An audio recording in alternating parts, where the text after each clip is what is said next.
Welcome to session 4 of Unit 1 in learning the course Design and Analysis of Algorithms. In our previous sessions, we discussed about what is algorithm, what are the characteristics of algorithm, how to specify an algorithm, and how to analyze algorithms. While we are explaining about analyzing algorithms, we represented the time complexity as big O of n. What is that big O there? Now I am going to explain what is that big O and others there in that representation of time complexity. That is, in our today's session, we are going to discuss about asymptotic notations.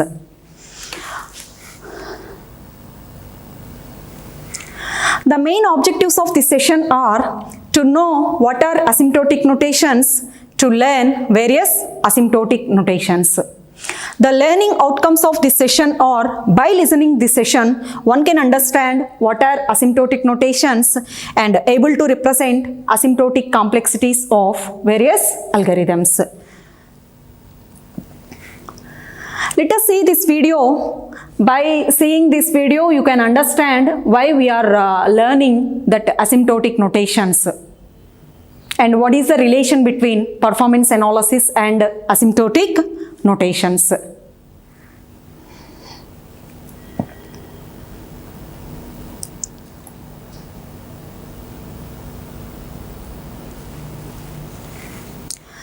That is, in that video you seen for an application we have three types of complexities. Out of these three complexities, which is the best one? How to represent those complexities?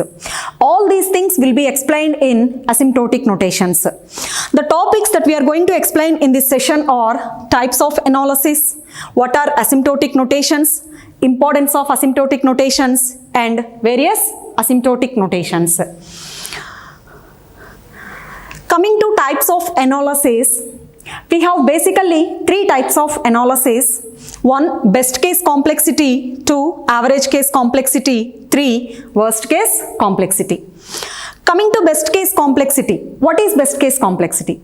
The best case complexity of an algorithm is the function which defines the minimum number of steps taken on any instance of size n. Here we are given an instance of size n.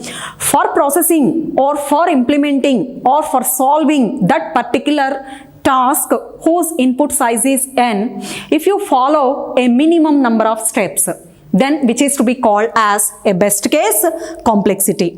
This best case complexity represents the fastest possible running time of an algorithm. This represents the fastest possible running time of an algorithm. For example, let us consider searching an element which is to be called as a key element in an array of size n. Let us consider that array as A0, A1 and so on, An-1. This array A contains n elements. Now let us take the key element is key. You want to search the key element, key is present in that given array or not. Now if you compare the first element and the key element, if both are equal, if you compare the first element, which is nothing but A0, with the key element K, if both are equal, that is, we found the key element with one comparison. The input size is n, but with one comparison, we find the key element in the given array. That is, we taken only minimum number of steps, which is to be called as a best case complexity. In this case, the time complexity can be represented as big O of 1, which is the best case complexity. Now, coming to average case complexity, the average case complexity of an algorithm is the function defined by average number of steps taken on any instance of size n. What is average case complexity? The average case complexity of the algorithm is the function defined by average number of steps of any instance size n. This represents the average running time. That is, for example, in the same array, if the key element is not equal to a naught and the key element is not equal to a of n minus 1, that is, the key element is not equal to first element, also not equal to last element. It may be equal to the second element, or it may be equal to third element, or it may be equal to fourth element. If the key element is equal to second element means how many comparisons that we done? 2 comparisons. If the key element is equal to third element, then how many comparisons that we done? 3 comparisons. If the key element is equal to ith element in the array, in that case, how many comparisons that we done? I number of comparisons. So, if the key element is equal to any of the elements other than the first and last elements, in that case, we are taking average number of comparisons. That is average number of steps. That may be 2 steps or 3 steps or 4 steps or I number of steps, which is to be called as average case complexity. In this case, the time complexity can be represented as big O of log n. Now, coming to worst case complexity. The worst case complexity of an algorithm is the function defined by maximum number of steps taken on any instance of size n. Here, the worst case complexity of an algorithm can be defined as a function which takes a maximum number of steps taken on any instance of size n. In the same example, if the key element is equal to the last element of the array, if the key element is equal to the last element of the array, in this case, how many number of comparisons that I need to do? I need to do n number of comparisons. If the key element is not present, if the key element is not present in the array, in that case, how many number of comparisons that we need to do? In that case also, I need to do n number of comparisons. After n comparisons only, I can tell that the key element is not present in the array. So, in this case, we are doing the maximum number of comparisons. So, in this case, the time complexity can be represented as big O of n. So, which gives the slowest possible running time. Slowest possible running time which takes maximum number of steps.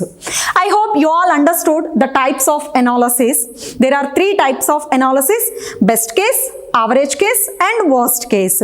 Best case means the minimum number of steps that we are taking. Average case means the average number of steps that we are taking. The worst case means the maximum number of steps that we are taking. Always the best case complexity represents fastest possible running time. Average case complexity represents the average running time. Worst case complexity represents the slowest possible running time. So these 3 can be better explained by using asymptotic notations. Let us see what are asymptotic notations. What are asymptotic notations? Asymptotic notations are used, these are the mathematical notations. The asymptotic notations are used to write fastest and slowest possible running times for an algorithm. The asymptotic notations are mathematical notations which are used to represent the fastest and slowest possible running times of an algorithm. These represents the best case as well as worst case scenarios respectively. Now here, the best case scenario can be represented with fastest possible running time, as the worst case scenario can be represented using slowest possible running time. Both best case and worst case scenarios can be represented by using asymptotic notations. And these asymptotic notations are used to express the lower, upper or lower and upper limits of best case, average case and worst case complexities. These notations are used to represent lower bound, upper bound or both lower and upper bounds for the best case, average case as well as worst case analysis. What is the importance of asymptotic notations? As you seen in the video, the asymptotic notations provide simple characteristics of an algorithm's efficiency. The asymptotic notations gives simple characterization of algorithm's efficiency as well as they allow the comparison of performance of various algorithms. So if you consider merge sort and quicksort, out of those two which is better, we can compare by using these asymptotic notations. So what is the importance of asymptotic notations? Asymptotic notations provides simple characterization of algorithms efficiency and also they are used to compare various algorithms in terms of their performance. Now, coming to various types of asymptotic notations, there are basically 4 asymptotic notations. 1 big O notation, 2 omega notation, 3 theta notation and 4 little o notation. Now I am going to explain about these asymptotic notations one by one. Let us see first big O notation. Now what is big O notation? Big O notation is a formal method of expressing the upper bound of an algorithm's running time. Big O I already said you that the asymptotic notations are used lower bound, upper bound or lower and upper bounds of an algorithm's running time. Now here big O notation is a method of expressing upper bound of an algorithm's running time. It is a measure of longest amount of time. Since it is the upper bound, it measures the longest amount of time. And how mathematically this big O notation can be represented? Let us see. Here the function f of n is equal to big O of g of n. How to read this representation? F of n is equal to big O of g of n if and only if there exist positive constants c and n naught such that f of n less than or equal to c into g of n for all n greater than or equal to n naught. Now, how to represent big O notation mathematically? F of n is equal to big O of g of n if and only if f of n less than or equal to c into g of n. If the functions f of n and g of n are satisfying the inequality f of n less than or equal to c into g of n for the constants c and n naught, we can say that the function f of n is equal to big O of g of n. You can see the graphical representation of big O notation here. This curve indicates c into g of n and this curve indicates f of n. Here you can observe that the curve c into g of n grows faster when compared to that of the curve f of n. So, the function g of n provides asymptotic upper bound for the function f of n. Here, since the function c into g of n grows faster when compared to that of the function f of n, you can say that the function g of n gives an asymptotic upper bound for the function f of n. Now I will explain all this big O notation by taking an example. Let us see the example. Here we are given two functions f of n is equal to 3n plus 2 and g of n is equal to n. Here f of n is equal to big O of g of n implies and implied by f of n less than or equal to c into g of n for all n greater than or equal to n naught and a constant c. Now here I am saying that 3n plus 2 less than or equal to 4n for all n greater than or equal to 2. That is, these two functions f of n and g of n are satisfying the inequality, the given inequality. Now, how they are satisfying that given inequality? Let us see. Here we are given f of n is equal to 3n plus 2 and g of n is equal to n. Here what the inequality that we need to satisfy to represent f of n is equal to big O of g of n, f of n less than or equal to c into g of n. For all n greater than or equal to n naught. For this inequality should be satisfied by those two functions. Let us see. Consider c is equal to 4 and n naught is equal to 1. N naught is equal to 1. Let us see. If n is equal to 1, what becomes that inequality? 3n plus 2 less than or equal to c into, that is 4 into g of n, which is nothing but n. If n is equal to 1, 3 into 1 plus 2 less than or equal to 4 into 1. Here this becomes 5 less than or equal to 4. The inequality is not satisfying. Let n equal to 2. 3 into 2 plus 2 less than or equal to 4 into 2. This implies 7 less than or equal to 8. Here the inequality is satisfied. If you observe n is equal to 3, 3 into 3 plus 2 less than or equal to 4 into 3, 11 less than or equal to 12. Here also the inequality is satisfied.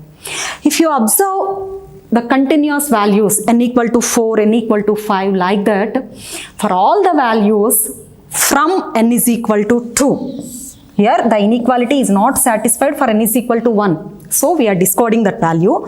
From n is equal to 2, for all the remaining values, since the inequality is satisfied, we can say that 3n plus 2 is equal to big O of n implies and implied by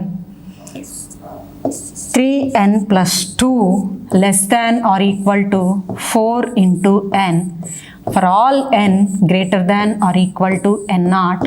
Here n naught is equal to 2. So for all the values greater than or equal to 2, for the n values of greater than or equal to 2, the inequality is satisfied.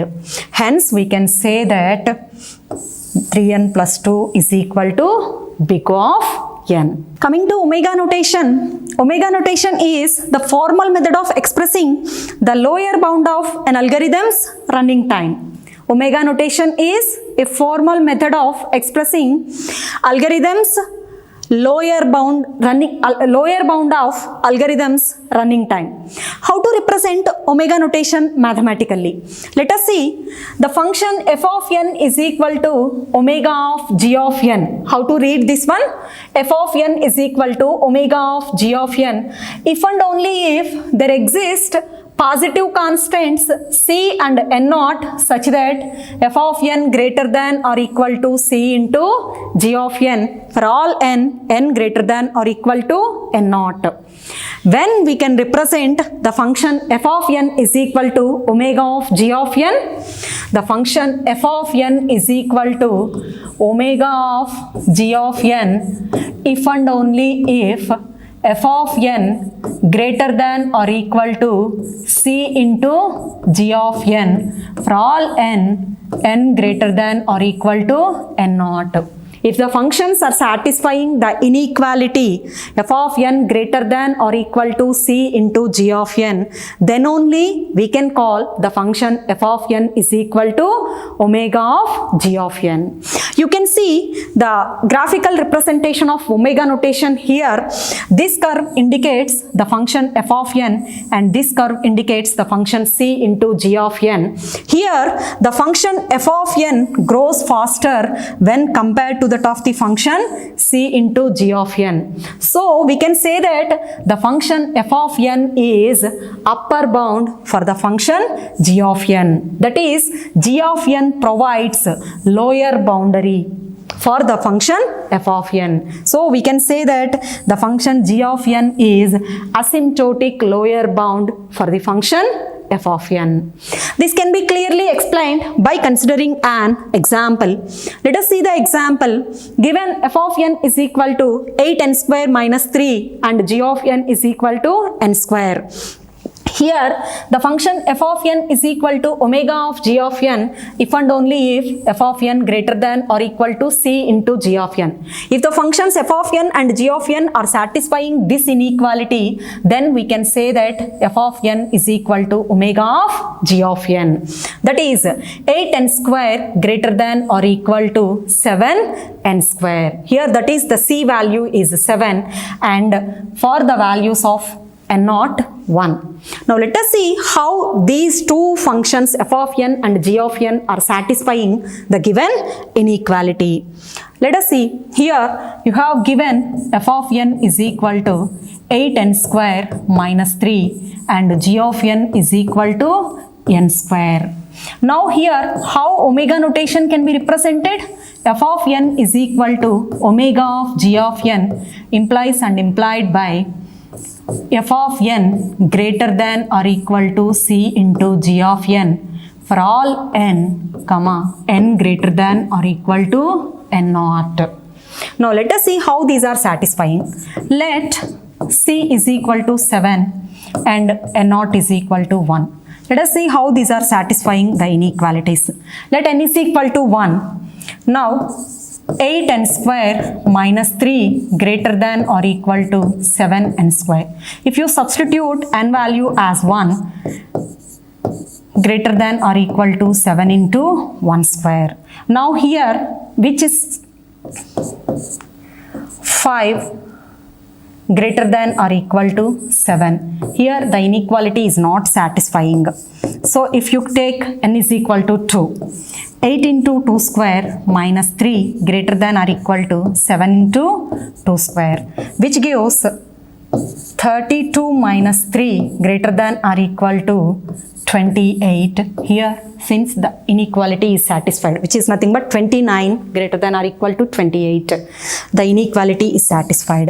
In the same way, if you consider n is equal to 3, n is equal to 4 and so on, the inequality is satisfied for all the values of that n from n is equal to 2.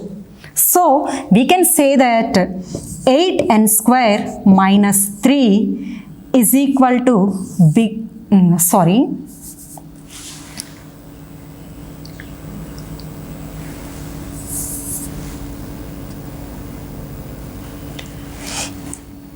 omega of n square implies and implied by 8n square minus 3 greater than or equal to 7n square for all n greater than or equal to n naught.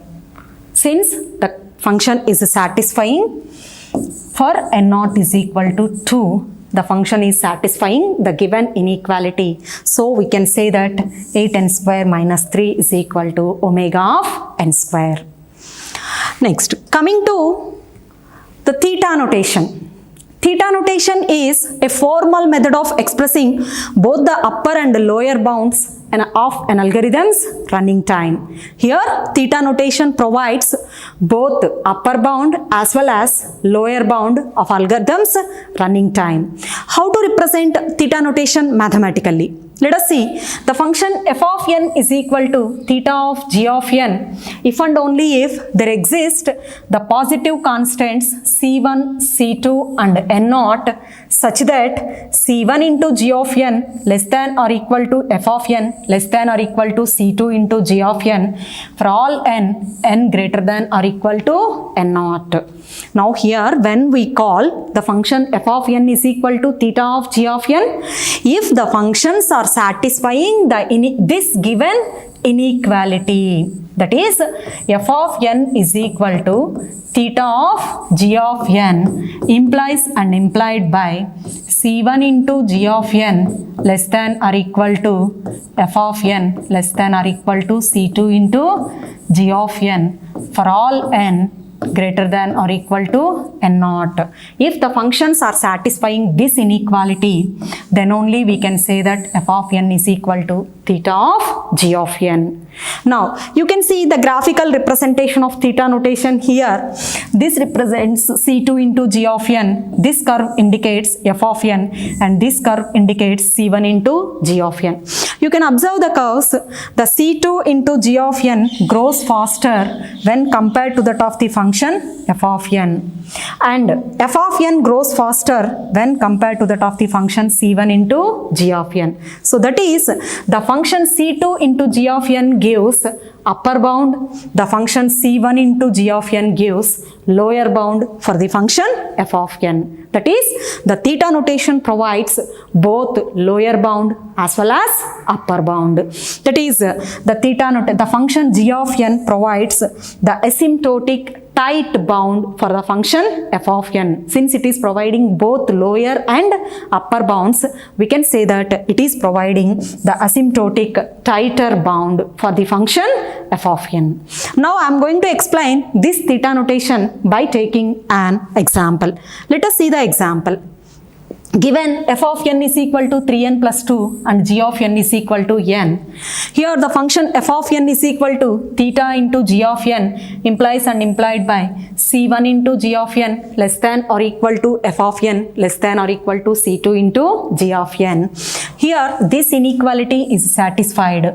Let us see here, 3n plus 2 greater than or equal to 3n and 3n plus 2 less than or equal to 4n. Here c1 is 3, c2 is 4 and n naught is 2. Let us see how these are satisfying the inequalities. F of n is equal to 3n plus 2, g of n is equal to n. How omega theta notation can be represented? F of n is equal to theta of g of n if and only if c1 into g of n less than or equal to f of n less than or equal to c2 into g of n for all n greater than or equal to n naught. Now consider c1 is equal to 3 and c2 is equal to 4 and n naught is equal to 1. Let us see whether these are following the given inequality or not. See, n is equal to 1, let us consider.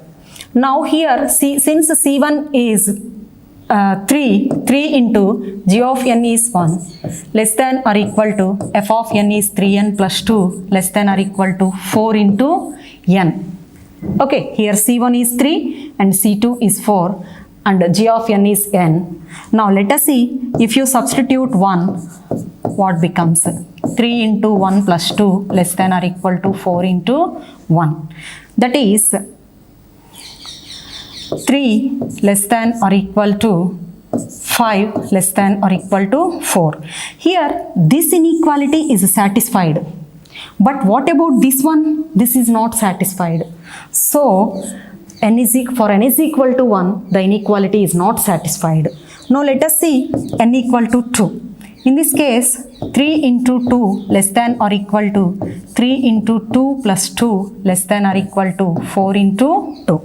In this case, 6 less than or equal to 8 less than or equal to 8.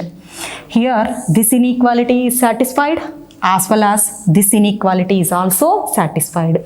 If you observe the remaining values n equal to 3, n equal to 4, etc., the inequality is satisfied for the constants c1 3, c2 4 and n naught 2. So we can write that 3n plus 2 is equal to theta of n implies and implied by 3 into n less than or equal to 3n plus 2 less than or equal to 4n for all n greater than or equal to n naught, and here n naught is equal to 2. So here from the values of n naught equal to 2, since both the inequalities are satisfied, we can say that 3n plus 2 is equal to theta of n. Coming to the last asymptotic notation, which is nothing but little o notation. For explaining about this little o notation, I am considering two functions f of n and g of n. These two functions are used to map the positive integers to positive real numbers. Here I used these two functions f of n and g of n to map positive integers to positive real numbers. How we can define the little o notation mathematically? F of n is little o of g of n. F of n is little o of g of n if for any real constant c there exists an integer constant n naught such that 0 less than or equal to f of n less than or equal less than c into g of n. When we call the function f of n is equal to little o of g of n, f of n is equal to little o of g of n implies and implied by 0 less than or equal to f of n less than c into g of n. If the functions are satisfying that inequality, then only we can say f of n is equal to little o of g of n. Now mathematically the little o function can be represented as like this. Limit n tends to infinite, f of n by g of n is equal to 0. Now for explaining about this, I have taken an example. Let us see the example. F of n is equal to 7n plus 8 and g of n is equal to n square. Now if you represent in the limit, you can write limit 7n plus 8 by n square. If you simplify this, you can observe that as n tends to infinite, the ratio f of n by g of n tends to 0. As n tends to infinite, the ratio f of n by g of n tends to 0. Since n is in the denominator, so since if n tends to infinite, total the ratio tends to 0. We can say that f7n plus 8 is equal to little o of n square. That is f of n is equal to little o of g of n. I hope you all understood all these asymptotic notations. Now I am going to summarize the concepts what we explained in this session. In this session, we explained about types of analysis. We have basically three types of analysis: best case complexity, average case complexity, and worst case complexity. I also explained about what are asymptotic notations and what is the importance of asymptotic notations. We also explained about the four types of asymptotic notations, which are nothing but big O notation, omega notation, theta notation, and little o notation with their examples. To assess yourself, I given some questions. Answer these questions. The first question is best case complexity represents option A, fastest possible running time, option B, slowest possible running time, option C, average running time, and option D, none of the above. The next question is asymptotic notations are option A, used to represent only upper bound, option B, used to represent only lower bound, option C, used to represent both upper bound and lower bound, option D, they are not used for representing the running time. The next question is big O notation represents option A, lower bound, option B, upper bound, option C, both upper and lower bounds, option D, not represents any boundaries. The next question is omega notation represents option A, lower bound, option B, upper bound, option C, both upper and lower bounds, option D, not represents any boundaries. Theta notation represents option A, lower bound, option B, upper bound, option C, both upper and lower bounds, option D, not represents any boundaries. The next question is explain asymptotic notations in detail and solve the following. Here I have given f of n is equal to 2n plus 3 and g of n is equal to n. You need to find the constants c in case of big O omega notations, and you need to find C1, C2 in case of omega notation, and you need to find n0 value to satisfy the inequalities what we explained while we are talking about various asymptotic notations. Answer this question and share it through the given mail ID. In preparing this presentation, I used the digital content from various public sources. I am using this presentation for only the educational purposes, not for any commercial purposes. Thank you for listening the session.